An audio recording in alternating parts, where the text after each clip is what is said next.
So a little bit later, at the time, Dr. Jeff Flesher invited Professors Johnson and Leach to come to talk to us about adult learning. And they explained to us a number of principles, adult learning principles is what they called it, that really gave us some food for thought in what we were doing with the design of our program and the way in which we were delivering it, let's say. They explained to us how, as adults, our minds process information. It's very categorical, very historical, and connects what we're learning now to something we might know from the past. They explained that it is possible to overload the memory, that we have a limited attention span, that the design of our content and the way in which we go about deliver it really has to be human-centered with the learner in the middle of it. They explained the priority triangle. They explained the social learning cycle and the importance of application and the importance of reflection in the learning process.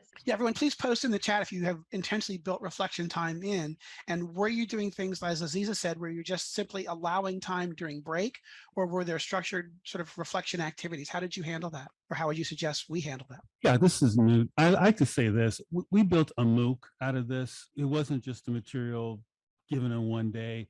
We actually had a SharePoint site that we provided modules of this information where people can ask questions if they want or reflect on it over time. And with that, we offered a study period, I believe, and other things where people can talk about concepts and think about them. And that's what I understand.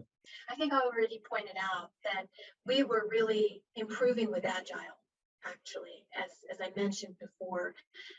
So we put a scrappy prototype in front of the learner, and we let them know that it's not going to be perfect, and we asked for their feedback. And so really they co-created this program with us because we made minor modifications to what we were doing based on their feedback. Did you assume Zoom fatigue, or did they tell you they were getting Zoom fatigue?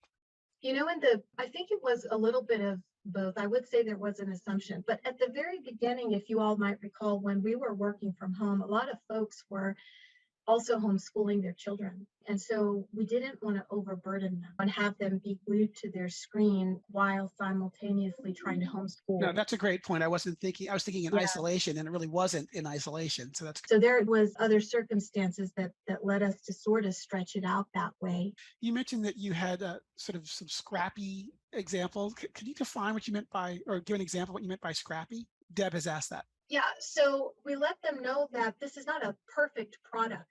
Here's a specific example. When we began to experiment with the technology, so we used an iPad to record a demonstration during an instructor-led class where the demonstration was happening live. We repurposed it for our MOOC. So that ended up being a learning module.